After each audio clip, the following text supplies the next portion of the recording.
Sam iasgus fod popeth yn iawn. Di gyd yn gwybod bod y wyn yma wedi bod drwy gyfnod anodd. Y gyffuriau, trais, a'r digwyddiad tragic na, wrth gwrs. Ond fyddwn ni ddim yma heddiw, oni bai mod i wir yn credu bod modd newid pethau er gwell. Ond yn ochr fod gan rhai carcharorion fwy ddylanwad nag eraill. Nos ta'r un sy'n cadw i ddwylo'n lan tra bod y rhai o gwmpas yn dioddau. Ond y pobl ddim yn cael ei lladd ar ddamwain. Oedd yna arwyddion. Pethau gafodd ei hanwybyddu. A dyna pam wi yma heddi. Dyna pam chi angen fi.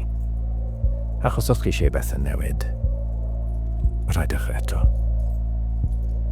A fi'n gwybod yn gwmws beth sydd angen i wneud.